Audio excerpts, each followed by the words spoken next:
To our eighth graders, I wish to say good morning. I hope that your week has been a blessed week. And we're going to pick up this lesson from where we left off last time. And so we're going to be addressing a very important theme in the history of salvation, which is the roles of priests, prophets, and kings in the Old Testament. So if you remember, we left off last time with a discussion about the patriarchs and the covenants, of how God related to his people in the form of a covenant, this binding agreement in which Israel, if it wanted to inherit the blessings and the promises of God as pledged to Abraham, that is, and then Jacob renamed Israel, they would have to abide by the commandments of the law of Moses in order to reap the blessings that would be found in the promised land. Well, the roles of the kings, priests, and prophets is very much related to this because a lot of the blessings or curses hinge upon how the leaders are forming the people of Israel, the people of God. And so to address this issue, I'm going to address them in order: priest, prophet, and then king. So, and these will be the 3 points of our lesson for today. So the first point of our lesson, that is, say, the priests. The priests of the Old Covenant are different from the priests of the New Covenant. And we'll get into the priesthood of the New Covenant more extensively in future lessons. But for our purpose right now, the priesthood of the Old Covenant was a priesthood that was inherited by birthright. So, to begin, only men were allowed to be priests in the Old Covenant, and as such, if it's by birthright, it's by a father passing it down to his son. In other words, by being born of your father, who was a priest, you in turn became a priest. Although it was only when you were an adult that you were formally installed into your office, you were a priest from birth. And like I said, this is much different from the New Testament priesthood, which we'll go into, like I said, at a later point. But the first thing, our first point, which is about the priests of the Old Covenant, is that they received their blessings, their priesthood, by means of birth. It's by descent. Now, one of the tribes of Israel was selected to be the priestly tribe and to live among the other tribes of Israel. See, of all the tribes, and remember, like I said last time, there were 13 tribes. Even though there were 12 sons of Jacob, there were 13 tribes. Why? Because the tribe of Joseph wasn't a proper tribe, so to say. Rather, Joseph, his 2 sons, were counted each as tribes, bringing the number not to 12, but to 13. So there's no tribe of Joseph proper. There are the tribes of Ephraim and Manasseh, the 2 children of Joseph, in his place. Well, so you have 13 tribes, right? 12 of the 13 inherited the land, the promised land. They had their own territory.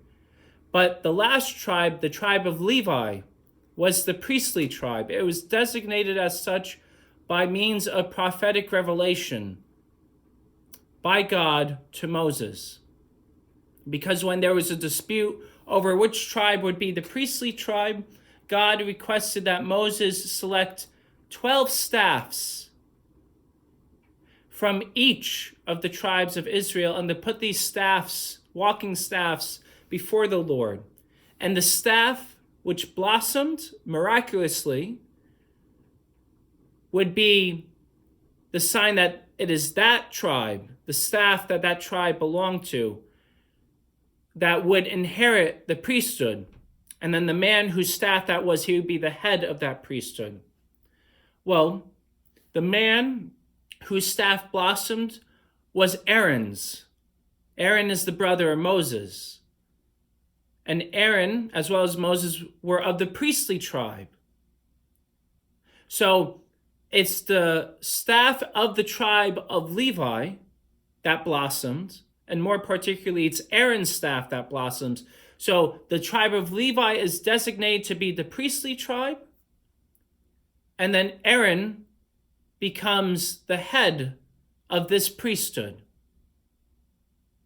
And there are three ranks within the Old Testament priesthood. There is high priest, priest, and Levite. So the high priest was Aaron, or after he passed, the first of the descendants of Aaron. So that's the high priest. And then the priests are all the other descendants of Aaron. And then lastly, the Levites, which are any male child of the tribe of Levi. So you have high priest, priest, and Levites. Now their functions were different. The high priest would do the most sacred observances of the law, and he would go into the most inner part of the temple. I'll explain that in a moment. Then the priests, they would perform many of the sacrifices day to day, and they would be assisted by the Levites, who were essentially assistant priests. So you, roughly speaking, you have high priest, priest, and Levite, or assistant priest, junior priest. But nevertheless, like I said, this is all passed on by means of familial descent. And the tribe of Levi was designated as the priestly tribe by revelation. And importantly, the tribe of Levi did not own any land. Only 12 of the tribes owned land. The 13th tribe, Levi, it did not own land, but rather the Levites and the sons of Aaron were dispersed throughout the land of Israel. And when their time was appointed, when their appointed time had come for them to go up to the temple to minister to the Lord, they would just leave their village, and for whatever span of time they were allotted to minister in the temple, they would be gone for that period of time. They would be in Jerusalem. So oftentimes their service was in the form of a lottery. That is to say, because there were so many descendants of Aaron and also of the tribe of Levi, not all of them could possibly minister in the temple at the same time, let alone within the same month. They would have to be dispersed. And so, interestingly enough, the father of John the Baptist, according to the Gospel of Luke, had his revelation that he was going to be the father of John the Baptist while he was ministering in the temple. But the detail's interesting. It was his turn in the lottery to go up to the temple. So his lottery had a 1 week term of service in the temple. So it was his turn to go up to the temple for a once in a year opportunity. And then from there, this is interesting. And then from there, he was further chosen to offer incense in the temple. So it shows you the dynamic. The most important thing that the priests of the Old Covenant did was they offered sacrifice on behalf of the people of Israel. They did it to sanctify Israel, to make it holy. And the temple was meant to be an image of the holiness of God and his relationship to the people, because God draws near to us, and when someone is close to God, we call that holiness, right? But in the Old Testament, they also described holiness in terms of how God is different from us. And so if people drew near to God, right, they became holy. But the sign that they were holy was that they entered into a space that was separated from anything that's worldly. So you see that it's twofold. Holiness is not just drawing near to God, but drawing near to that space that is set apart for God. And so in the temple, you had a variety of spaces consecrated to God. There are degrees of holiness that correspond to the degrees of the priesthood. So for instance, the temple as a whole was holy, right? And by extension, the land of Israel was holy in its proximity to the temple, right? Well, the temple was holy, set apart for God. And then within the temple, you had the outer courtyard where the priests and the Levites would minister. They would offer the animal sacrifices. And then there would be this inner building, for lack of a better term. There would be this inner building divided up into two parts. First was the holy place, which is where only the priests or Levites could go in, and they would offer incense in there. They would offer incense in there, and there would also be the menorah stand with the light signifying the divine presence. And also there would be a table with 12 loaves signifying the tribes. Okay. Now, beyond the holy place, there was a veil separating the holy place from the rest of the temple. That, and beyond the veil was the Holy of Holies. The Holy of Holies was the most sacred spot in the temple because it was the spot most reserved to God. It was where the Ark of the Covenant was, and it was where God was enthroned upon the cherubim, upon the Ark, and it was where he would preside over the people of Israel. So it was the closest place to heaven on earth. It was the closest place to the Garden of Eden restored on earth, as it has been described. So I want you to think of this image. The whole land of Canaan is considered the promised land, the Holy Land, because of its proximity to the temple in Jerusalem. And the temple in Jerusalem obviously is holy because it's God's dwelling place, but within that, you have degrees of holiness. And so you have the outer courtyard where the animal sacrifices are offered. And then when you go further into this building, you have the holy place where incense is offered, and you have the bread of presence, as say the 12 loaves in front of the divine presence, as well as the menorah, the lighted candle stand. And then further beyond that, the last inner chamber, the Holy of Holies separated by a curtain or a veil, is where the Ark of the Covenant was, where God presided over Israel, the most holy place, hence why it was called the Holy of Holies. And the high priest, as the most sacred priest, would go into the Holy of Holies once a year on the Day of Atonement and offer the most sacred sacrifices to God in there. So the purpose of the priests was to signify God's holiness on earth, intimacy with God on earth, and by offering these sacrifices, they were ritually showing how God was being reconciled to his people and his people were being reconciled to God. Now, the second point concerns the prophets. The prophets were those chosen by God to give oracles to God's people. See, whenever we hear prophecy, we often think of someone foretelling future events. And although the prophets did certainly foretell future events, that's not the main intent behind prophecy. See, if someone is set apart to give oracles from God, what they're doing is giving a message of God, from God, to his people. So a prophet is nothing other than the voice of God in this world. So even if from time to time he is given divine insight into futuristic events, that's not the essence of his ministry. The core of his ministry is to be the divine voice in this world. Because after all, we don't hear God's voice directly. a prophet is the face of God. And so we will hear of prominent prophets in the Old Testament, such as Moses, Samuel. We have later ones, such as Isaiah, Jeremiah, Ezekiel.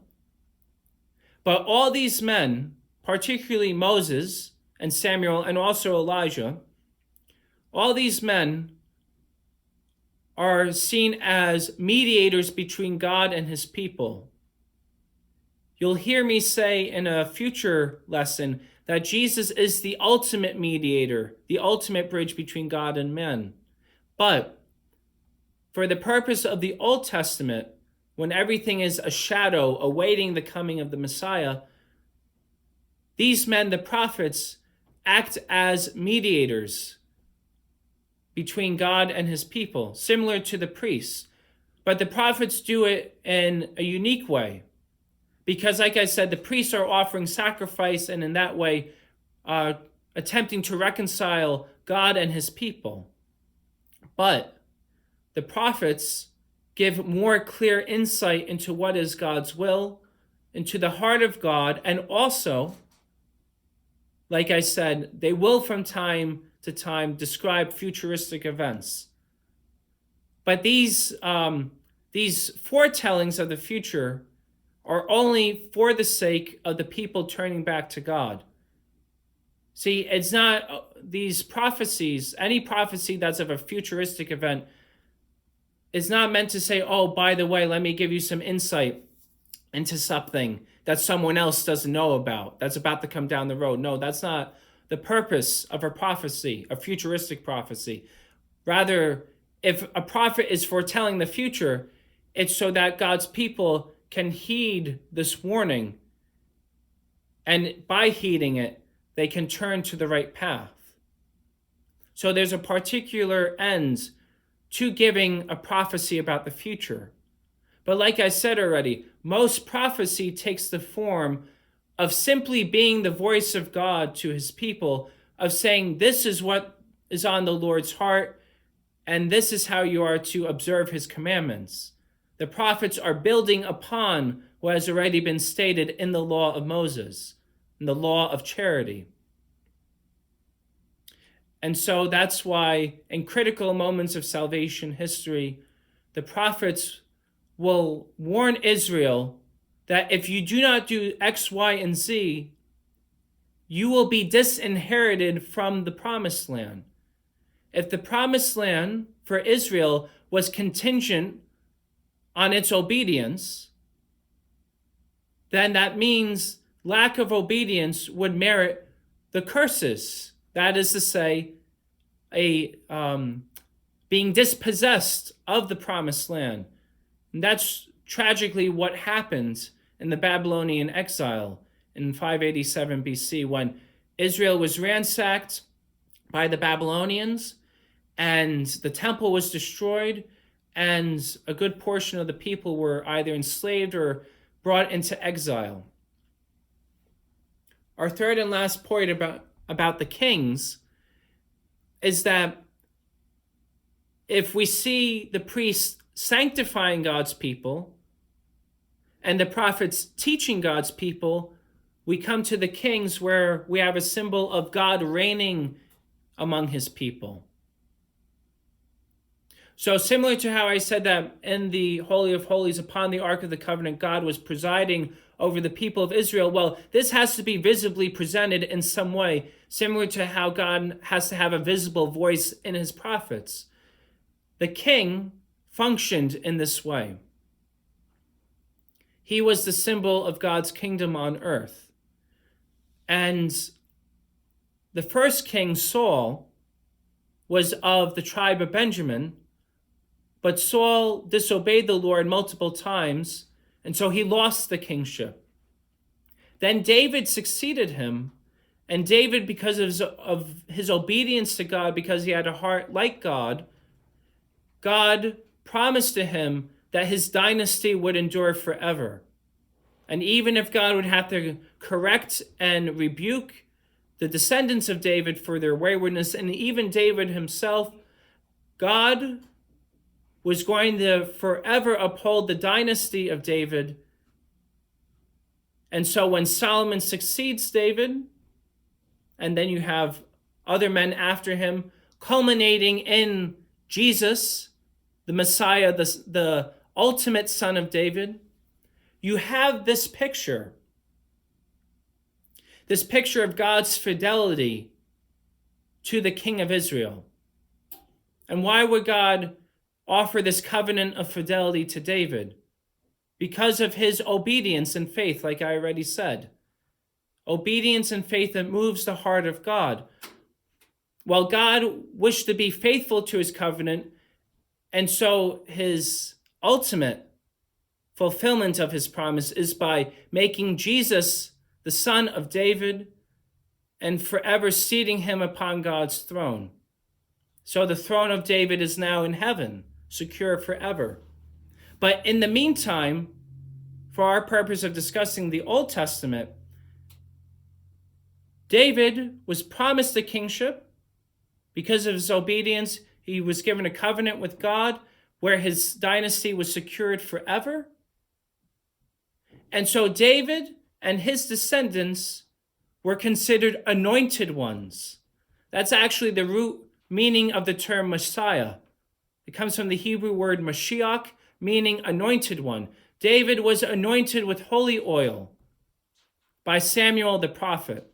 And then Solomon, his son, was anointed by Zadok the high priest and Nathan the prophet with holy oil. So David was called a Mashiach, an anointed one, and Solomon after him and all their descendants up until the coming of Christ. Why? Because they were anointed with God's holy ointment. This was the sign that God had called them to reign among his people, to be the face of God, God's very reign. And so that's why in the Psalms you'll see these beautiful references to how the king is God's prime minister on earth. It's a powerful image that God reigns in the heavens, but on earth, although he has given the earth to humanity in a particular way, he has given it to the son of David. And the son of David acts as God's vice regent, prime minister on earth. So, you have these three offices, if you will, priest, prophet, and king, are 3 points for today's lesson. And each reflects a certain way in which God draws near to his people. One, through the rites of the priesthood, God is reconciled to his people and they are given blessings, right?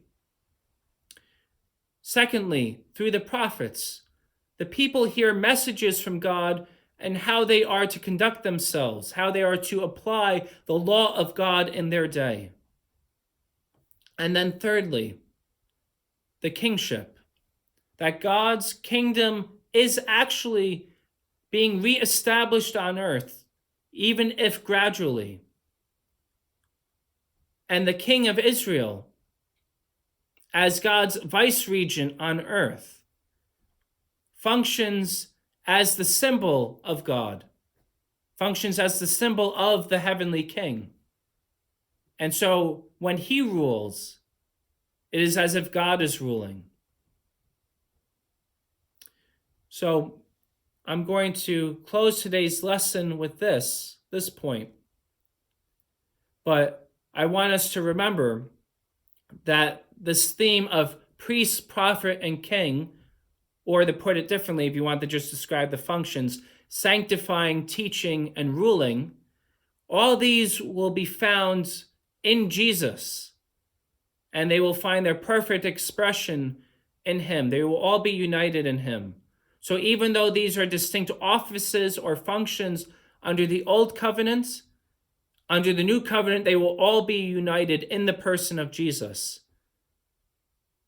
And I also want to note that these gifts were given to individuals in the Old Covenant, not for their own sake, but for the sake of the people of Israel. These are inherently oriented towards helping God's people. And so we have to see these not as personal favors given to individuals, God is not playing favorites. Rather, he is giving a gift to one so that they can channel it to others. So may this lesson be a blessing for all of you today. And I hope you think deeply about this topic as we get closer to the commemoration of the coming of the Messiah in Christmas. May you have a blessed day. Peace.